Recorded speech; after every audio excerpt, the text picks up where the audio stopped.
And so part of me is like, I'm working on projects or working in a direction where I can get back to being a free bird, right? Like, I don't necessarily want to have anything tying me down, excluding my family, of course. Right. But like, when you have businesses, you're kind of tied to that in a sense, right? Those kind of businesses, brick and mortar. Like, I can go, like, I'll give you an example. There was a bar in Cherry Creek that was struggling.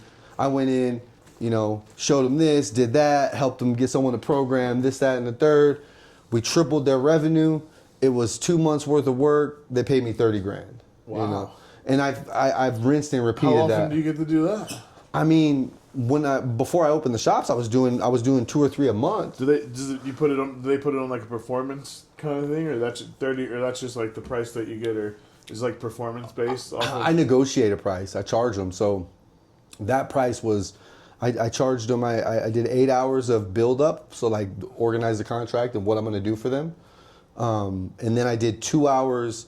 I agreed to be there Friday and Saturday for 2 hours on Friday and 2 hours on Saturday for 2 months. And it wasn't performance based. It was they could cancel the contract at any time. Damn. But they had to pay me like $30,000 divided by 2 months, essentially, right? So each week they owed me that percentage, right? And that's awesome.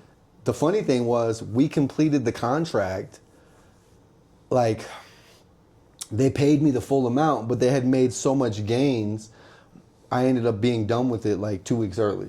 Wow. They were like, bro, like, we're good. Like, thank you. This is fucking great. On that one, there's And been you got other all ones. this expertise from CEO clubs? I mean, it comes from all kinds of stuff, right? Like, before I worked for those guys, I threw parties in and around Denver. I threw parties in Phoenix. I threw parties in LA. Before that, I was a rapper, right? So I booked I started locally in Denver, Larimer Lounge, first show in Denver. And then I booked shows regionally, Aspen I played Crested Butte, Gunnison, all these places. And then I ventured out to the Southwest and then the West Coast. And before I know it, I was playing shows in Paris and London. Damn. And then I was booking tours for artists that were comparable to my level, right? Like, I was never playing like 10,000 person venues because I had no interest in that, right? Like, I was playing all of these dive bars all over the world. And that's what I wanted to do. And so I got really good at that and marketing that and promoting that. And when I quit doing that, once I got married and I wanted to be home more, then I started booking tours and marketing shit for other people. And then it was like, okay, what's next? And that's how I ultimately landed at Co-Clubs. Like, I discovered through the process, the hardest thing for bars is getting humans through the door. Well, I have a creative enough mind that I can invent events that would ultimately let them or help them get people through the door. So is that what you were best at CEO clubs, was creating that unique events? was one of the things I was really good at. Another thing is I'm highly approachable and like really like I guess likable. Like, I'm easy to work with, and anytime you come at me with a problem, I'm going to run at it as hard as I can as though it's my problem. And I'm going to simplify that problem to the most layman's terms so that everybody understands the problem and we can conquer it together. So that's probably my biggest asset, was like, everybody liked me. Nice. And they were willing to work with me and work through and find solutions together. Maybe the ownership and the other people that work for the company didn't have that same kind of respect or ability with their peers, right? Like, a lot of people stopped working with Co-Clubs over the years for various reasons. But when I was there, it almost was like they were working with me and we just happened to be working there, right? Like, I became a conduit, right? Like, you don't have to mess with these guys. I'll deal with everything. I'll make sure your money's straight. I'll make sure the vibe is right.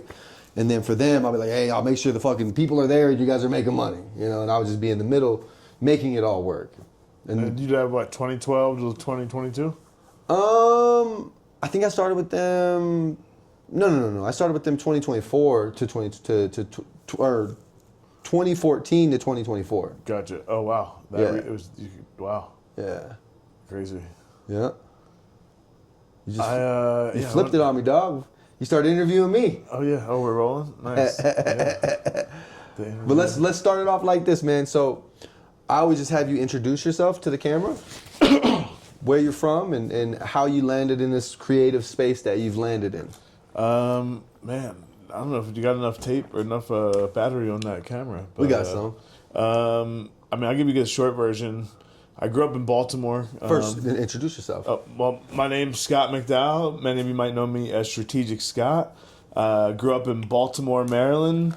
From Baltimore, I went down to Tampa, Florida. From Tampa, I went to Hollywood. From Hollywood, I went to New York. And from New York, I made my way to Denver, Colorado. Yeah. I've been here for now 10 years, almost to the day. We're like just a couple weeks past my 10-year anniversary. Hell yeah. In Denver. It feels like home now. I like obviously a Ravens fan. I always like catch myself calling the Broncos the Ravens, and Yeah. I'm like, yeah, it's like, but yeah, man, Denver's been home now for a decade, and it's it's been a lot of fun since I guess 2018. I started working with events like Denver Fashion Week and the X Games and a bunch of other smaller pop-ups that happen around town. But yeah, it's been fun. What was like the first kickoff to get you sort of as like a creative person, creative entrepreneur, someone that created your own path to what you do?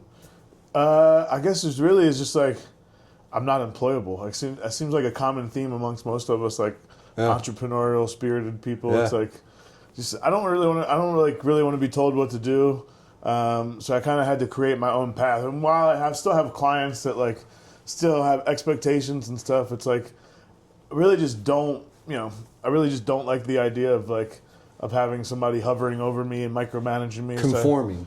So I just try to create my own path. And I had like a good example. My aunt and uncle were kind of like my mom and my dad growing up. And my uncle worked at this hardware store back in Baltimore for like 30 years. And then the guy he worked for sold the business to him. And I was kind of always hanging around the shop, sweeping floors, cleaning toilets. So I kind of got exposed. And he always had like a fat wad of cash in his pockets. I'm like, all right, so I guess like entrepreneurship, owning a business is the way to go. Is the path, yeah. Yeah, so I got that exposure, and then long story, but I spent some time in like a group home, semi-independent living program in high school, and I got really lucky. The placement that I got from my high school wound up being one of the top 100 high schools in the country. Wow. So, and it was in like this really high, dense, like Jewish neighborhood in It's called Pikesville in Baltimore. Shout out to Pikesville. And it's like, I was like a minority there, like not being Jewish, which fast forward years later, I did an ancestry DNA test and found out that I am Jewish. So I was in the right place at the right time. So needless to say, I got exposed to a lot of different, doctors and dentists and all different types of entrepreneurship. Open up to a world. From like going to this high school as I was like living in like this semi-independent living program, getting bused to this like, top 100 public high school in the country. So that was really cool. So I got like exposed to entrepreneurship through that too. And so it was just kind of just being exposed. I would imagine like whatever like saucy things that you did that got you to the group home were also sort of entrepreneurially spirited things that you may have gotten a little bit of trouble for it here and there, but I know this because I have a similar story, right? Like I was out there in the streets. My dad passed away when I was young. Mom was single parent, 5 kids, 23, and we did a lot of things trying to understand how to survive and exist in the world because the world didn't speak our language, didn't accept us, and so we had to create our own path, and that led us to a place, me specifically, to a place that was a structured environment where I got to understand systems and kind of focus my energy in a way. Yeah, definitely. I mean, it's certainly, my story, it's like I said, I don't know how much battery you got on the camera, but yeah, I mean, I got into a fight, and then my aunt and uncle tried to take me in. I wound up like toilet paper in a summer camp, and just kind of like didn't really feel like I fit in anywhere. So I kind of like always have had that mentality of like I kind of have to make my own path. Yeah. And I guess that's kind of where it all started. It was just trying to figure out where I fit in, and it's just like still I feel like even in Colorado, it's like they call it like the Colorado casual. You're like people wear REI. We do Denver Fashion Week, and people are like, oh, is it just like Patagonia on the runway? I'm like, no, man, you gotta come see that. There's like a lot of creativity. I mean, look, you got like these murals on the wall, but even coming from New York when like 10 years ago, honestly, like I took a train here for 2.5 days. Went from New York to Chicago, and I took a California Zephyr. It was like a 2.5 day ordeal, and I had like this little private room. It's probably about half the size of this front area of your store, and it was like.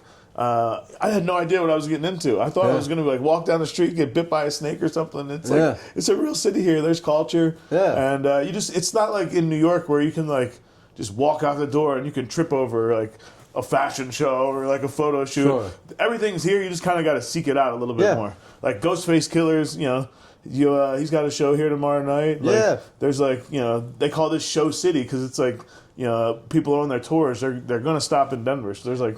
It's a top market, right? Like it's an A market in the booking world, and in terms of the EDM scene, it's bar none one of the top ones. Yeah, it's the bass capital, right? Mm-hmm. Like I mean, I would like we call it like I'm 41 now. We called it techno back in the day. It's like now they have all these subgenres of EDM. I feel fucking old talking like this, but it's like the subgenre. I mean, I guess it's always been like that. I wasn't exposed to it, but when there's like bass and then trap and then.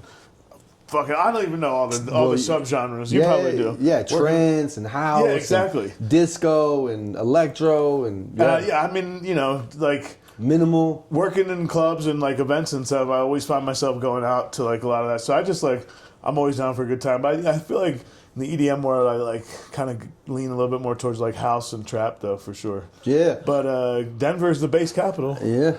I found myself. Like you, I was never a big electronic music fan, but as I got submerged in the scene, I became a fan. And now I probably listen to more of that music than anything else, mostly because there's not a lot of words. Yeah. And I like my brain to be clear of like other things. It's true. I find myself like listening to like hip hop and shit, talking about somebody smashed your girl. This, that, and the third. Like damn, somebody like then I start thinking about somebody smashing my girl. It's like what is wrong with this music? It's like it's like poison in my brain. It's like I feel old again talking like that, but it's true. Like I see why for many years like a lot of like the.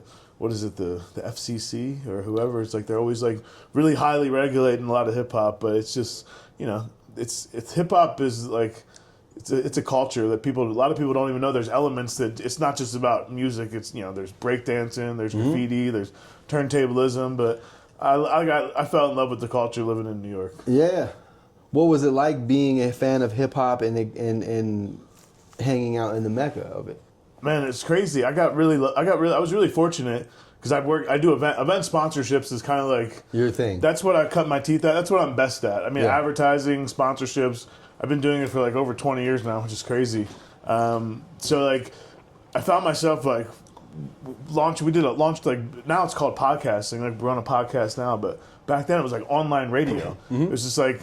That was like late 2000s, and now it's like everyone's got a podcast. So I wound up doing I don't know if I should say it, but I will. We did it. We're out of the Daddy's House recording studio, which is what Diddy calls his studio in Times Square, and it was pretty crazy. I had like a bunch of I'm like signing in the lobby one day. Birdman is standing beside me. I'm like, oh shit, it's fucking Birdman. Yeah. I'm like, the other side of the studio, they have like an apartment where like. People can like just stay there and work on their projects. And like Wyclef got locked out of there. He's like knocking on the door. I'm in there one day. I'm like, oh shit, it's fucking Wyclef here. Oh, my bad. So it was like a bunch of people just like in and out of that studio. So while all the things that Diddy's done to kind of taint his reputation, it was still cool to kind of be in those rooms where plaques on the walls like Faith Evans, Biggie plaques, like 112, all these like iconic records that are you still can't take away what the records have mean to hip hop. Even though, who has been behind them as an executive producer. But so that was really cool to have that experience, and then kind of found my way just not really, like I didn't have a lot of sponsors and advertisers. It was all like bootstrap being in this like online radio that we were launching called X101 Jams.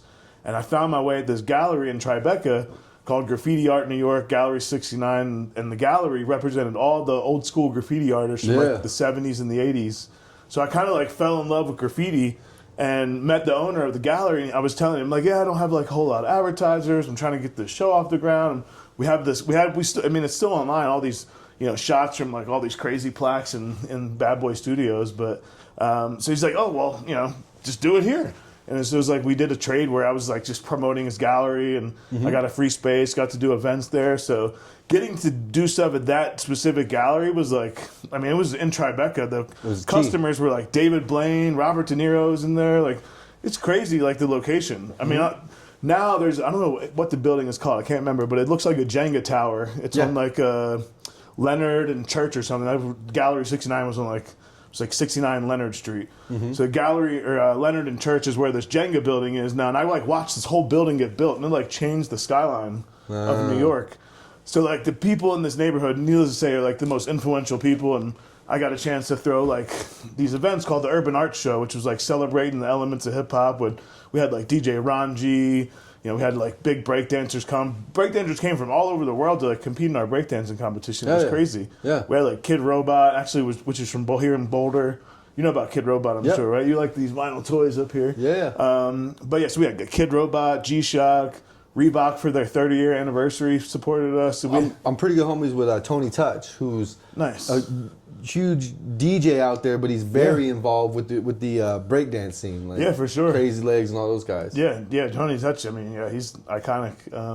He would. Unfortunately, we had like Ron G was like our house DJ. We did a bunch of these like urban art shows at the gallery, and then we kind of outgrew the gallery. We did like one was like 3 days, like a weekend long event. Then we started doing these other cocktail lounges in like the Lower East Side, and did one on this, it's called the Julia. I don't know if it's still around, but it was like a party boat that would go around like the Statue of Liberty, Brooklyn Bridge. So that was pretty cool. And then I came here to Denver, and I screwed up. I didn't really know the lay of the land too well. And I was kind of like I was being cheap with the venue, and I found this venue called the Savoy. You know about this place? It's in Curtis Park. It's called the Savoy at Curtis Park. Now, since then, 10 years ago, they've remodeled. It's really nice. Beautiful, 10 years ago, when I first got here, their sound was really tough. Their AC was kind of funky, and it kind of like with the sound being bad and with the AC, when it being really hot in there, it kind of tarnished the brand of like the Urban Art Show. So I kind of like got a little discouraged and put it on ice. I should have did something for the 50-year anniversary, but I was just been so busy with like X Games, all the other stuff, Denver Fashion Week, there's always, and then Aspen Food and Wine is another big project that we do. We got to give these sodas to Aspen Food and Wine. Yeah, that'd be fun. Just trying to like, that was me doing everything. I was like promoting it, selling the sponsorships, just doing everything from A to Z. Trying to figure it out. Yeah, just trying to figure it out. We had some big support sponsors, and it was like supporting my life, and it was just too much to do by myself. So then I started to like, that's when I attended Denver Fashion Week for the first time, and I was like, okay, this is what year? This must have been, I got here it's been 10 years, so it must have been like a year after I got here. So probably like 2017. Okay. And I was like, all right, this is cool. I didn't know that this kind of shit happens in Denver. Yeah. So I was like, and then I noticed, there were some sponsors, but it wasn't like how I know how to like do sponsorships. Yeah, it wasn't what it needed to be. So I like approached the executive producer, and I was like, hey, I do sponsorships. Do you have packages? Send them over. I'll shop them around. And we started working, and then the event kind of partnered. A year later, the event partnered with the city of Denver to make it like an official week of workshops and runway shows. And now it's like 8 runway shows and like 1 workshop, and it's really grown. So it's a whole nother thing. Yeah, so I kind of got really like going back to your question. The hip hop stuff was really cool. It was fun being in New York. Once I got to Denver, I tried to like bring the elements of hip hop here, but I didn't really know the lay of the land how I know it now. I wish I would have done things a little different, but yeah, Denver with hip hop. We'll go back to the other thing. Denver's always been a great city. It supports hip hop, but it supports its version of it, and you have to come to where it is. There's a lot there's a lot of like long-standing parties that have gone on in and around the city that are all hip hop based, and then there's their own like subcultures of hip hop, whether it be the gangster rap stuff, the boom bap stuff. It exists. It's just you got to come to it. You know what I mean? Yeah, it's not as out in the open as New York maybe or LA or whatever. Now I've kind of figured out who are the guys. Like obviously, like shout out to the 3 Deep crew. Those guys have done like they moved mountains literally for hip hop culture in Denver, and guys like Squizzy Taylor, Ray Reed, AP, all those kind of guys that are like just really kind of doing their thing, and then there's Tracted music. Like there's just a ton of artists that are in Denver, but it's like it's kind of weird that Denver is not really like. And then there's these offshoots that aren't that, but are that, right? Like Chones has been intimately involved with the development of hip hop. Him and Francois partnered on a lot of their first parties, and Chones was bringing out famous graffiti artists and break dancers early. and then, you know, what he's done with the Denver DJ school and the artists that that's he's... the guy, that's talking about DJ. Yeah, I've never met him actually. The But artists that he's put I've heard of on... it. Every time I mention like a guy like Squizzy, everybody's like, "What? You forget about this guy because he was like DJ Chones, right? Is that?" Yeah, but Jones is like... He's from the same era and class as Francois and all them. Like they all came up in the same time frame, doing different things. And Jones was really there's other people there too, but he was one of the faces that was heavily involved with bringing out promo records from other places and record pools, and he was intimately involved with curating and throwing events. He was on the radio here? He was on the radio for years and years and years, Gotcha. and then he opened the radio doors for guys like Squizzy and different people. And so there it exists. And even to this day, there's another guy that he partners with, DJ Styles, who's been this quiet force in hip hop and just like sexy urban hip hop culture. They've been partnered together for over a decade, throwing this party called the Cuffin' Party. And it's everything that you want a hip hop party to be if you're in your mid 40s, right? Like it's a vibe. And they've been doing that for 10 years. I mean, I hosted their party for at least 7 years at various clubs that I ran, and they still do it, right? Like right now, I think it might be at a hotel that they're doing it, but it's a vibe. But that's the thing, right? Like Denver doesn't. It's not in your face. Like you gotta go to it. Yeah, I mean, we've talked like what Trev Rich. They got nominated for a Grammy. I mean, so yeah, there's definitely like a lot of hip hop culture here, but it's like you said, you're not tripping over it like you are in New York. Yeah, you just kind of gotta know how to navigate it. And if you're doing a hip hop event and you're not doing it with like bringing on like a guy like Chonos or specifically somebody who I have a lot like Squizzy, like you're probably not going to get a lot of people there, and you're probably not going to get a lot of respect for like what you're doing with like hip hop if you don't have like guys like that like a part of your event. The right people. And I didn't know 10 years ago. I didn't know, so I was like kind of like just put the Urban Art Show on like kind of just on the shelf. You think you'll bring it back? I think I might have missed the window with the 50 year anniversary of hip hop was the year I should have brought it back, and I'm kind of kicking myself that I didn't. But I mean, it can always like have like an element of it. I mean, it's like a subset. Like between now we have Denver Fashion Week happens twice a year. We have Aspen Fashion Week. Then like all the stuff I do over in Aspen during X Games weekend, and then Aspen Food and Wine. It just keeps me so busy. I was like, it's hard to really like bring on any more fun projects. Yeah, it's like. After like now, it's like all right. Like now, if I doing this shit for 20 years, I'm like, all right, I can finally like I know how to like make money doing this. It's like I don't have to like just chase stuff. I'm not like just chasing stuff. Now I'm like, all right, this is how much it costs. Let's do this or we don't. So now it's like I kind of just trying to focus on where it makes. Like, are you still what are you doing that's creative in this marketing and advertisement and sponsorship game? That's new to the way you used to do it. So the biggest thing is like when I'm working with like sponsors or vendors, it's like everything. It sounds like a hype word. I hate these like buzzwords, but it's experiential. Yeah. It's like you were at Denver Fashion Week this in what is this? I don't even know what month. We were at both of them. November, the last one in November. So we had Furniture Row as like a huge sponsor. They came on. Mm-hmm. Did you walked around the whole venue? Absolutely. So. Part of it, like one of the I can't take credit for all of it. My idea was we had by those bathrooms where like on the other side of the VIP, there's like a lot of dead space. So we put together these like I don't know if you remember, they had all these like vanity mirrors and like rugs and stuff. So it was like we made like a fit check row sponsored by Furniture Row. It was like micro scenes almost. Right, exactly. So like people instead of like. The real thing was I wanted to set up these mirrors there because all these women in the bathroom, I don't know what y'all women do in the bathroom, but it's just the line for the women's bathroom is crazy. Yeah. All the time. So I was like, all right, maybe if we put some mirrors out here, it'll help the flow of the bathrooms because they'll do their thing out here.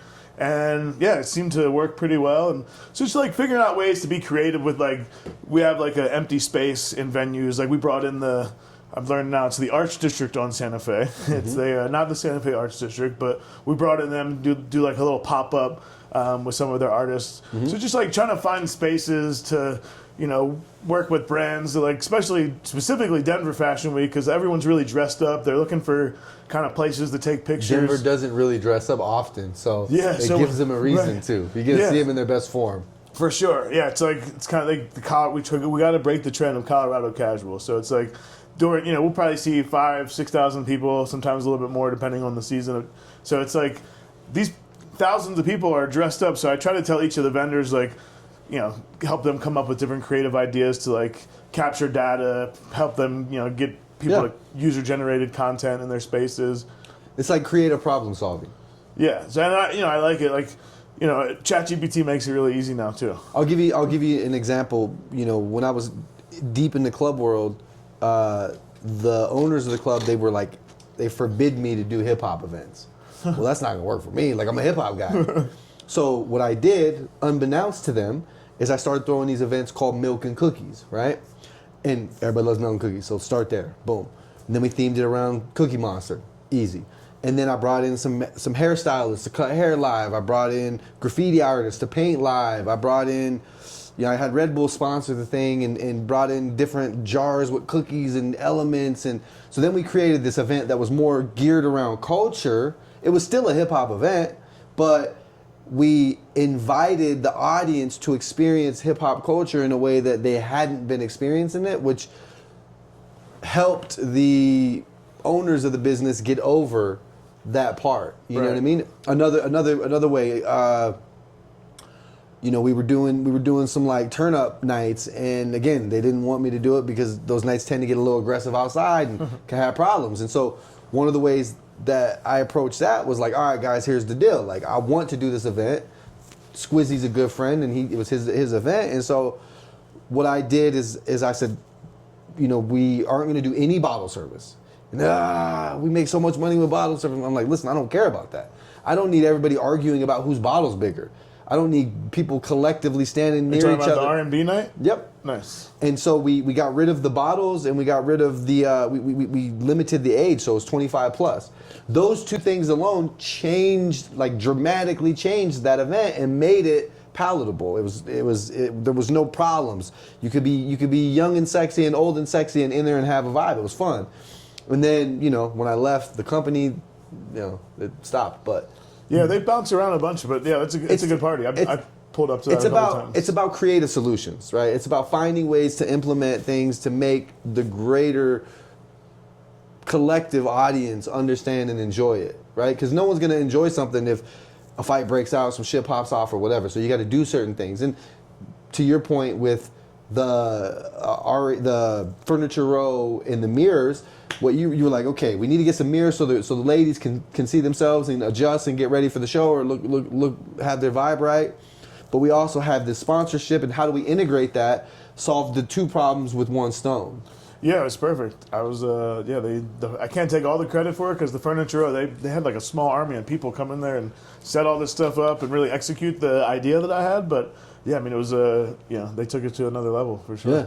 The best ideas are solving multiple problems at one time, and that's the same kind of concept, whether you're adjusting age and bringing in elements to slow down a certain tempo, or you're putting mirrors strategically in different places so that the audience that are going to congest a certain, the restrooms now can do what they need to do and, keep it moving. Yeah, it worked out great. And, it turned into be help with the flow, and then also it was like a photo moment for, to help create more content for Furniture Row. So, yeah, it was cool. What would you tell either a young you or a young person that's interested in getting into the sponsorship game, getting into the corporate branding game? Like, what would be some advice?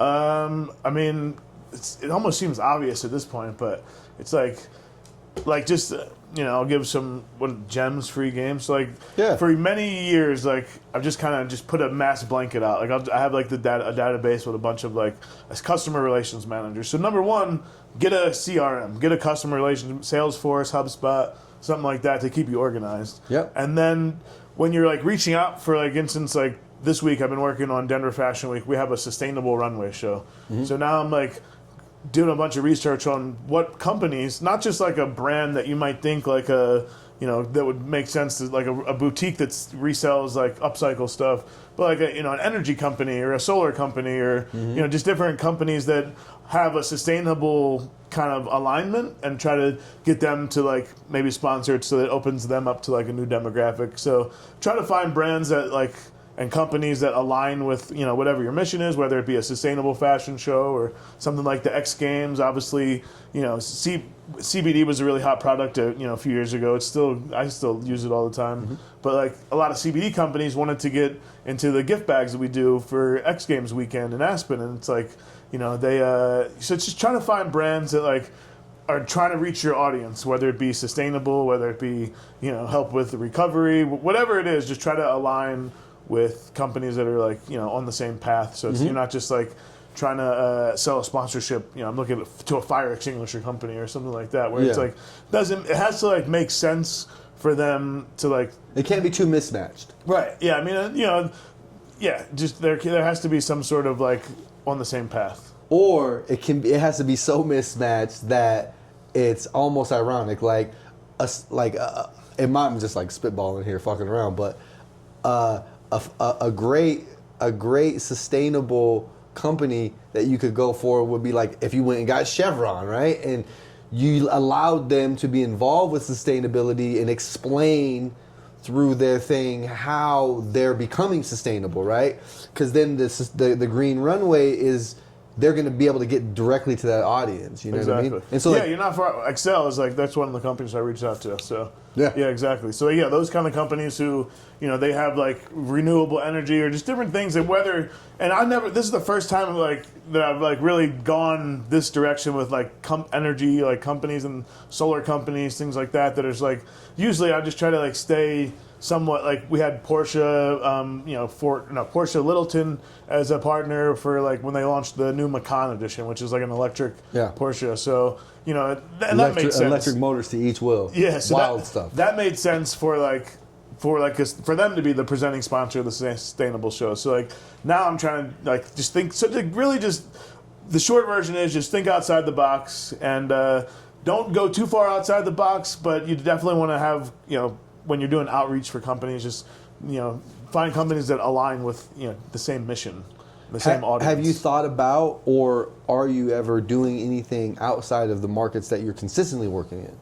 Like, do you moonlight in Albuquerque, or do you moonlight back in Tampa where you were at one point? Fuck Tampa, that shit sucks. No offense to everybody in Tampa, but I ain't never going back to Tampa.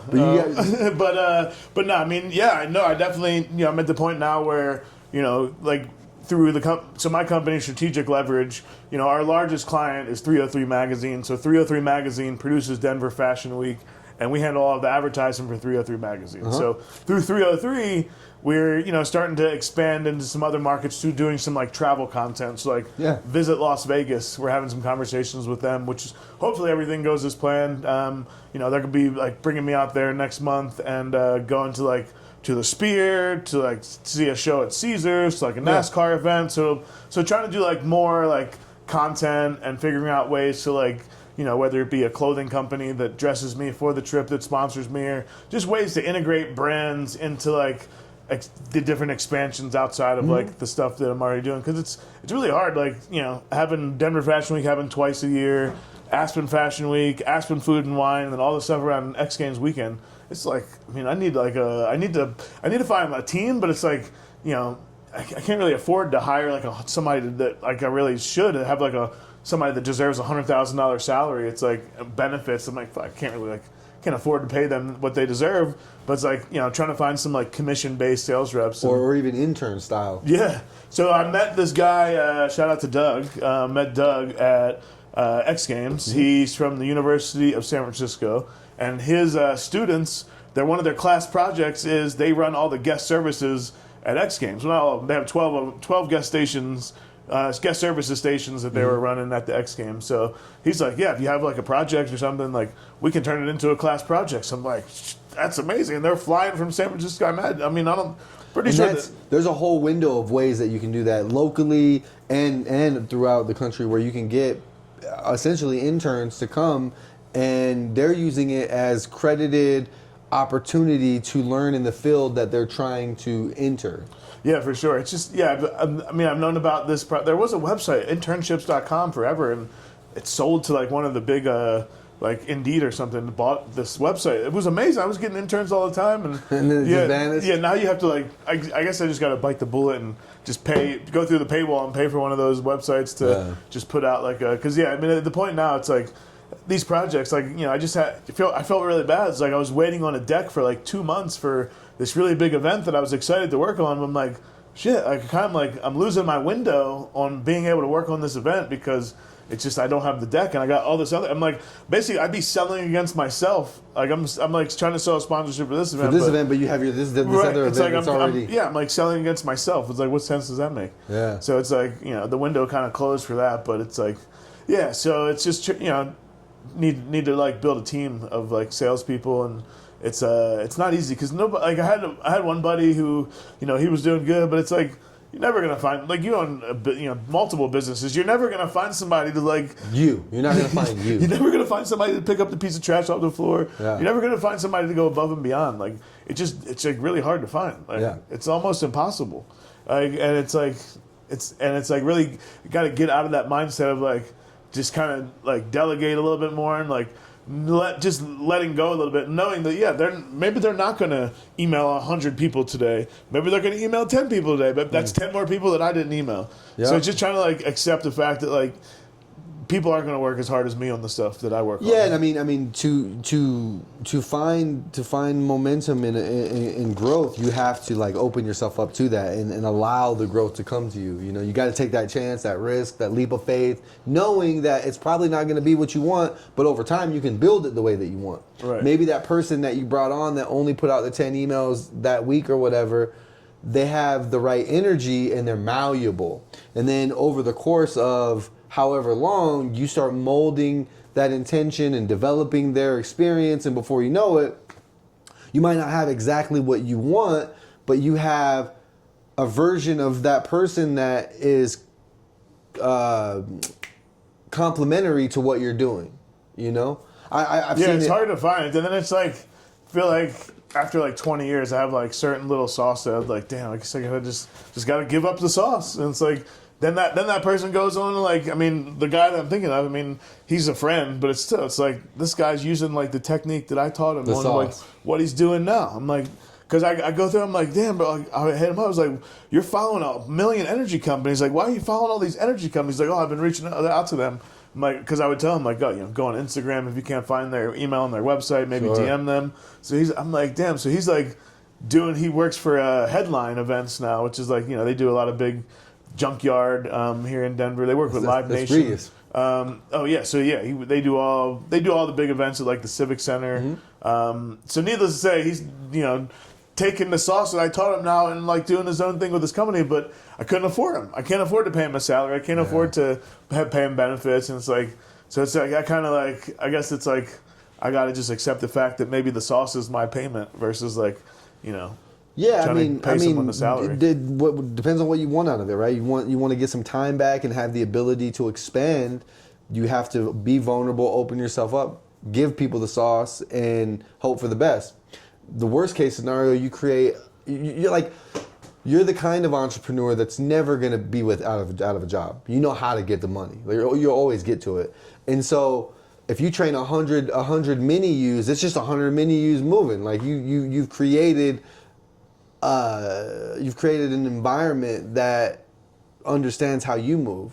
You know what I mean? Like, I just have to. I'm like, my patience is pretty short too. So it's like, I kind of just have to find the right people, and then maybe find somebody to help me manage all those people, the interns. It's just tough. But like, so that's where I'm at now. It's like I'm like, there's no way possible I can continue to do what I'm doing and like scale it without help, figuring out like how to build some, I don't know necessarily mini-me's, but just other people on a team to like help with sponsorships and help with like executing stuff. Because I mean, the background organization. 303 Magazine. I mean, we went from like having a pretty big like kind of freelance editorial team to we're doing a lot of stuff with like AI now. So it's like, and it's amazing. We're saving like a lot of money on on editorial, and while some people are like, they're obviously hating on it because, that takes away a writer's job. But a lot of times the writers were just like, they were just promoting stuff for free without even really like having a story. Or phoning it in. Yeah. So it's like, now it's like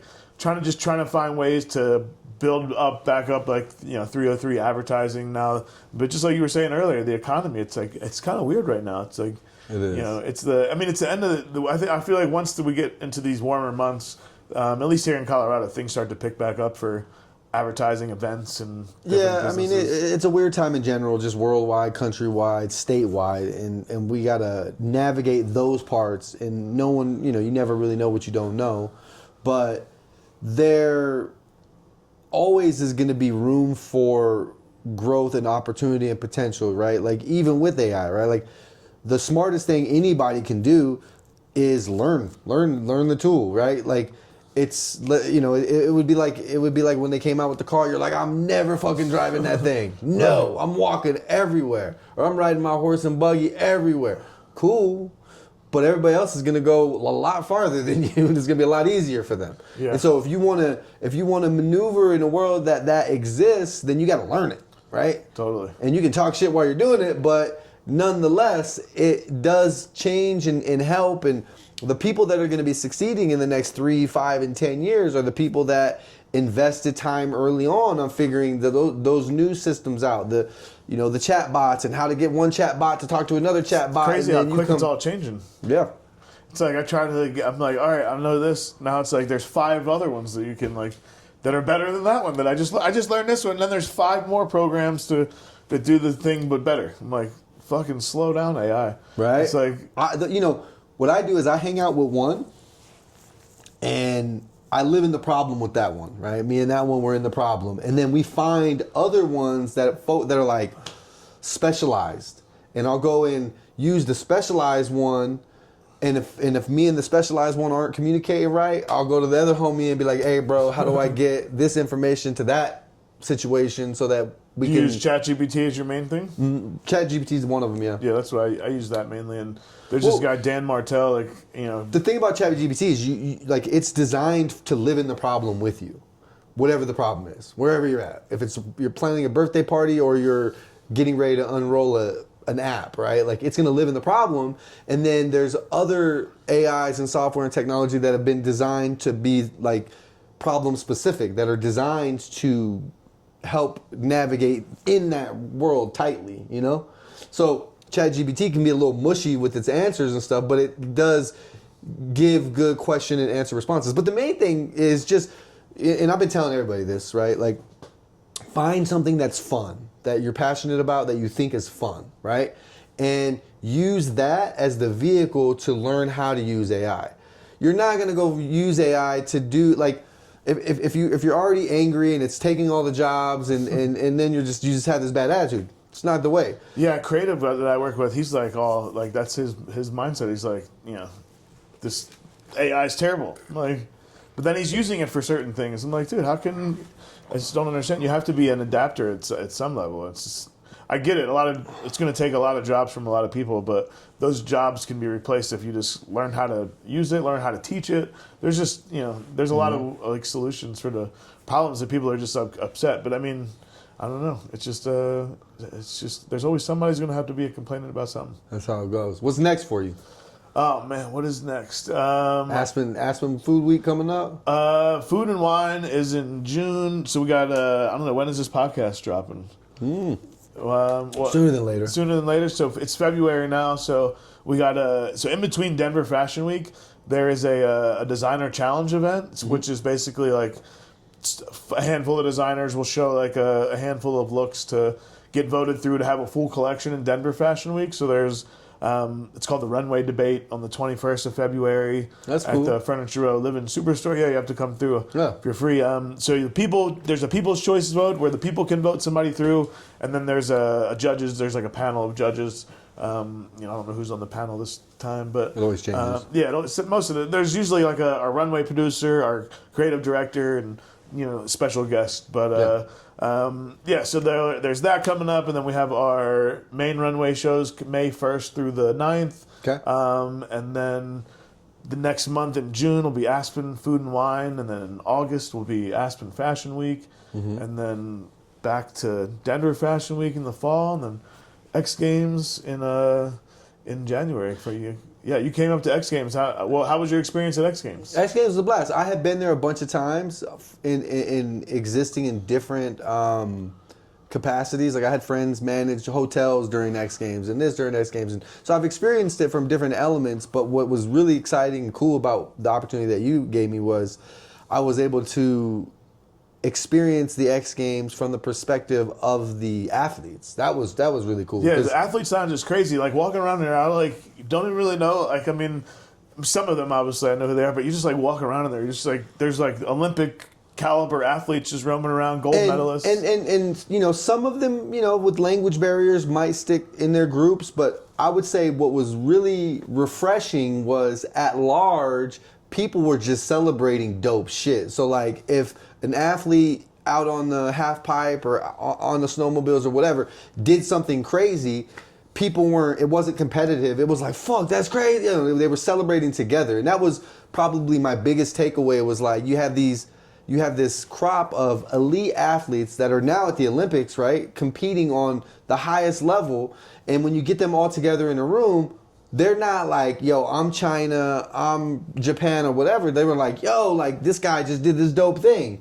And I think there's something to be said and something that could be taken from that, right? We're over here like aggressively cheering for whatever, the Nuggets or America, right? When in reality, like, yo, it's humanity. And that's what I took from the X Games, I would say, is like the humanity that existed amongst the athletes. Definitely, yeah, it's pretty cool.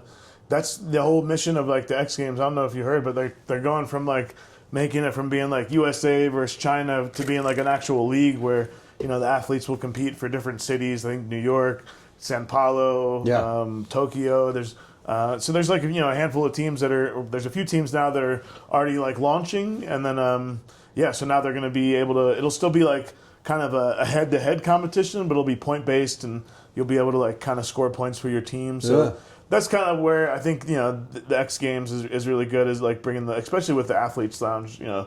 Shout out to Helen. Her husband, Poli, who I worked with for a few years, he passed away suddenly over the summer. And Helen, who you met, she's been great to work with. Yeah. So yeah, the Athletes Lounge has been really cool. And it's like, you know, it's really like, I feel like, you know, some of the people that are in attendance they would die to be able to just be like to walk through and hang out in the Athletes Lounge. And for a second. So kind of just take it a little bit for granted sometimes. But yeah, it's like you're amongst like world caliber athletes, and it was really cool. I broke my collarbone. You wouldn't know now, but just 2 weeks ago, and I can't remember the guy's name. Sorry, buddy, but he's like doing all the massages, and he's like a life coach for a lot of the athletes in there, and he kind of gave me some really good advice from what to do with my collarbone. And, so it's, you know, just like the caliber of people that are in there, the brands.